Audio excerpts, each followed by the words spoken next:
মুসলিম জাতিকে খাবারের ভয় দেখিয়ে লাভ নেই, কারণ বছরে ১ মাস না খেয়ে থাকা মুসলিমদের উপর ফরজ। কিন্তু প্রশ্ন হলো, এই যুদ্ধ কি শুধু মুসলমানদের পরীক্ষা নিচ্ছে নাকি পুরো মানবতার বিবেককে? আজ যে আগুন জ্বলছে সেটা শুধু ইরানের মাটিতে নয়, এই আগুন জ্বলছে প্রতিটি মায়ের বুকে, প্রতিটি শিশুর ভবিষ্যতে। আর বিবেক দিয়ে নিজেকে প্রশ্ন করুন, আমরা কি মানুষ হিসেবেই বেঁচে আছি? প্রিয় বন্ধুরা, যুদ্ধের আসল রূপ, আপনার বিবেক এবং বিশ্ব নেতাদের ন্যায়ের পক্ষে সুস্পষ্ট অবস্থান নিতে আমাদের আজকের এই ভিডিও বার্তা। চলুন শুরু করি। আমাদের আজকের আলোচনার বিষয়, যুদ্ধ কার স্বার্থে আর মরছে কারা? ইরানিদের ইতিহাস নতুন নয়। মাথা নত না করা, আঘাত এলে পাল্টা প্রতিঘাত করা, এটা তাদের রক্তে মিশে আছে।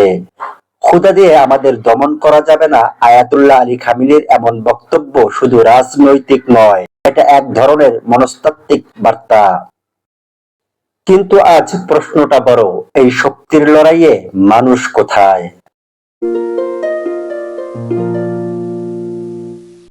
যুদ্ধ মানে শুধু মিসাইল নয়, যুদ্ধ মানে একটা হাসপাতাল যেখানে চিকিৎসা ব্যবস্থা অচল হয়ে পড়ে, একটা স্কুল যেখানে শিক্ষা ধ্বংস হয়ে যায়, একটা শিশু যার ঘুম ভাঙে বিস্ফোরণের শব্দে।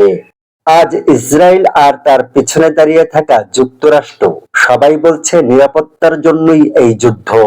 কিন্তু বিবেক দিয়ে চিন্তা করে দেখুন, এটা কেমন নিরাপত্তার যুদ্ধ যেখানে শিশুরাই নিরাপদ নয়? যারা আজ সিদ্ধান্ত নেয়, যুদ্ধ চালায়, চুক্তি ভাঙে, তারা কি কখনো ধ্বংসস্তূপের নিচে আটকে থাকা শিশুটার নাম জানে? ইতিহাস খুব নিষ্ঠুরভাবে মনে রাখে কে যুদ্ধ শুরু করেছিল আর কে থামাতে পারেনি। যুদ্ধ থামাতে না পারা আজকের নেতৃত্বের ব্যর্থতা। বর্তমানে চলমান যুদ্ধ বন্ধ করতে গেলে প্রাথমিকভাবে 4টি বিষয় লক্ষ্য রাখতে হবে। নাম্বার 1, তাৎক্ষণিক যুদ্ধবিরতি। বেসামরিক এলাকাকে সম্পূর্ণ যুদ্ধের বাইরে রাখা, হাসপাতাল, খাদ্য ও পানির ওপর হামলা বন্ধ করা। নাম্বার 2, নিরপেক্ষ আন্তর্জাতিক মধ্যস্থতা। এখানে অবশ্যই লক্ষ্য রাখতে হবে অস্ত্র ব্যবসায় জড়িত থাকা শক্তিগুলো দিয়ে নয়, সত্যিকারের মানবাধিকার ভিত্তিক পর্যবেক্ষক দ্বারা উদ্যোগ গ্রহণ করা। নাম্বার 3, অর্থনৈতিক চাপ নয়, মানবিক চাপ। নিষেধাজ্ঞা দিয়ে জনগণকে শাস্তি নয়, বরং শান্তির শর্তে কূটনৈতিক বাধ্যবাধকতা সৃষ্টি করা। নাম্বার 4, জনগণের কণ্ঠস্বরকে গুরুত্ব দেওয়া। যুদ্ধ নয়, জনমত জরিপ প্রকাশ করুন, অবশ্যই ধনী বা প্রভাবশালীদের মতামতের ভিত্তিতে নয়। জনগণ কি চায় সেটার প্রতিফলন করতে হবে। আমরা যুদ্ধ চাই না, আমরা বিজয় চাই না, আমরা চাই জীবন। আজ যদি শক্তিধররা না শোনে, তবু ইতিহাস শুনবে। আজ যদি যুদ্ধ থামানো না যায়, তবু সত্য বলা থামানো যাবে না।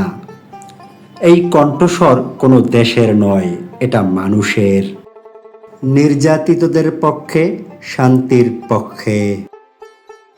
প্রিয় বন্ধু, সত্যি যদি আপনিও পৃথিবীর শান্তি কামনা করেন, যদি আপনি চান যুদ্ধ বন্ধ হোক, তাহলে শান্তির আওয়াজ তুলুন এবং কমেন্টে লিখুন যুদ্ধ বন্ধ করতে আপনার একটি পরামর্শ। আমাদের আজকের আলোচনা আপনার কাছে যদি গুরুত্বপূর্ণ মনে হয়, তাহলে লাইক দিয়ে শেয়ার করে দিন। সমসাময়িক গুরুত্বপূর্ণ আলোচনা শুনতে আমাদের চ্যানেলটি সাবস্ক্রাইব করার অনুরোধ করছি।